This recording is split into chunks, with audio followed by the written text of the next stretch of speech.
لیکن کیا ہی اچھا ہے اگر آقا علیہ الصلوۃ والسلام کی سنت کے مطابق کھایا جائے تو پھر وارے ہی نیارے ہو جائیں گے۔ کھانا کھانے سے قبل انسان کو دیکھنا چاہیے اپنی طبیعت کو بالکل فریش ہے، ریلیکس ہونا چاہیے، دماغ جو ہے غصے سے بھرا ہوا نہیں ہونا چاہیے، خوشی خوشی کھانا جو ہے وہ تناول کرنا چاہیے۔ کھانا کھانے سے قبل انسان کو اپنے دونوں ہاتھ گٹوں سمیت دھو لینے چاہیے، اس کو کہتے ہیں کھانے کا وضو۔ دونوں ہاتھ گٹوں سمیت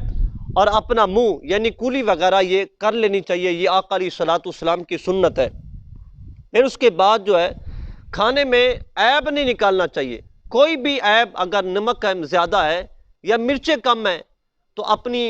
بہنوں کو یا اپنی والدہ کو ڈانٹنا نہیں چاہیے، آپ نے کھانا کیسے بنا دیا، نمک زیادہ ڈال دیا ہے، مرچیں کم ہو گئی ہیں، یہ معاملہ ہے نہ، بالکل نہ ڈانٹیں، کھانے میں عیب نہ نکالیں۔ پھر اس کے بعد جو ہے آپ کھانا جب کھائیں تو آرام آرام سے کھائیں اور چبا چبا کر کھائیں اور اپنے سامنے سے کھائیں۔ اور پھر اس سے یہ بھی ہے کہ گھر میں جتنے افراد ہیں، والدین ہیں، بچے ہیں، بھائی ہیں، بہنیں، وہ سارے جو ہے اکٹھے مل کر کھانا کھائیں۔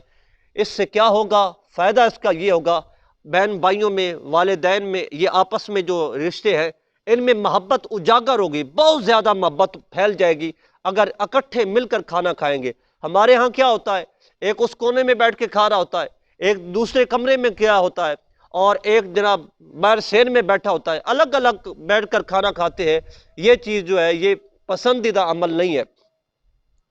اور کھانا کھانے کے درمیان جو ہے انسان کو پانی استعمال کرنا چاہیے، پینا چاہیے، آخر میں اور شروع میں پانی پینے سے گریز کرنا چاہیے، ایوائڈ کرنا چاہیے۔ اس کے بعد جو ہے اگر کھانا کھانے کے درمیان میٹھا مل جائے تو سبحان اللہ، آخر میں اور شروع میں نمکین ہو جائے اور درمیان میں میٹھا تو آقا علیہ الصلوۃ والسلام کی سنت پہ عمل بھی ہو جائے گا اور فوائد بھی اس کے کثیر ہوں گے۔ اور کھانا کھانے کے درمیان جو ہے اپنی صرف 3 انگلیوں کا استعمال کیا جائے، 2 انگلیاں، 1 انگوٹھا، اور اگر زیادہ کی ضرورت پڑے تو آپ زیادہ بھی استعمال کر سکتے ہیں، لیکن چونکہ جیسے چاول کھائے جاتے ہیں، چاول جو ہے وہ نبی پاک صلی اللہ علیہ وسلم سے ثابت نہیں ہے، اور اسی طرح نان جو ہے میدے کی روٹی وہ بھی آقا علیہ الصلوۃ والسلام نے نہیں کھائی۔ ہاں اگر کوئی کھاتا ہے تو اباحت جائز ہے، لیکن سنت رسول صلی اللہ علیہ وسلم نہیں ہے، اور کھا لے تو گناہ بھی کوئی نہیں ہے۔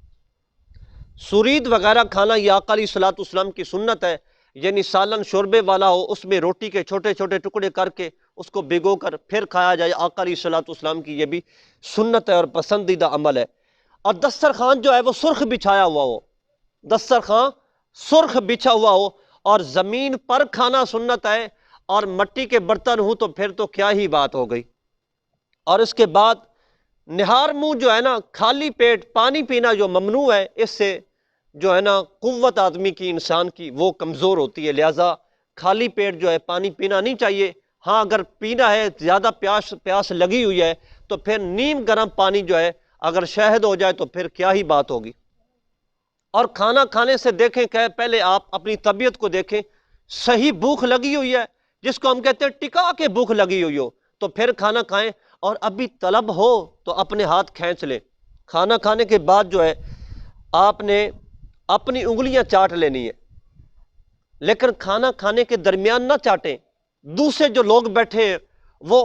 معیوب سمجھے گے اور گن آئے گی، لہٰذا کھانا کھانے کے آخر میں اگر آپ انگلیاں چاٹ لیں تو یہ فوائد اس کے حاصل ہوں گے آپ کو۔ اور اس کے بعد اگر آخر میں برتن کو اس میں 1 گھونٹ یا نصف گھونٹ ڈال کر پانی کا اس کو ہلا کر پی لیں تو یہ فائدہ ہوگا اس کا بھی۔ پھر اس کے بعد دسترخوان پر کوئی نوالا گر جائے اس کو اٹھا کر جھاڑ کے کھا لیں، شیطان کے لیے نہ چھوڑیں۔ اور ٹیک لگا کر کھانا کھانا یہ خلاف سنت ہے، کرسی ہو یا چارپائی یا زمین پر بیٹھے یا بیڈ پر، جہاں بھی بیٹھے ہوں، لیکن آپ ٹیک نہ لگائیں، زمین پر بیٹھ کر سیدھا گھٹنا کھڑا کر کے الٹا پاؤں بچھا کر اس کے اوپر بیٹھ کر کھانا کھانا، یہ میرے آقا علیہ الصلوۃ والسلام کی سنت ہے۔ ہم آپ کو دکھاتے ہیں کہ بیٹھ کر کیسے گھٹنا کھڑا کرنا ہے اور کیسے دوسرا الٹا پاؤں بچھانا ہے، یہ آپ دیکھ رہے ہیں۔ اس طریقے سے بیٹھ کر کھانا کھانا، اگر کوئی چادر یا کوئی آپ کو کپڑا مل جائے اپنے گھٹنوں کو اس کو ڈھانک لیں، اس لیے کہ اگر ایسا آپ کریں گے تو میرے آقا علیہ السلام تو السلام کی سنت پہ عمل بھی ہو جائے گا، آپ کے کپڑے بھی خراب ہونے سے بچ جائیں گے۔ کھانا کھانے کے شروع میں اور کھانا کھانے کے آخر میں دعا ضرور پڑھ لیجئے گا، اور بسم اللہ الرحمن الرحیم بھی پڑھ لیجئے گا، کیونکہ دعا جو ہے آسان ہے اور مختصر ہے۔ بسم اللہ وعلی برکت اللہ یا واجد یا واسع المغفرہ، اگر یہ جملے اگر آپ ہر نوالے سے پہلے پڑھتے رہیں گے تو اس کے فوائد بھی ملیں گے اور دل میں نور پیدا ہوگا۔ اللہ رب العالمین آقا علیہ السلام کی سنتوں پہ عمل کی توفیق نصیب فرمائے۔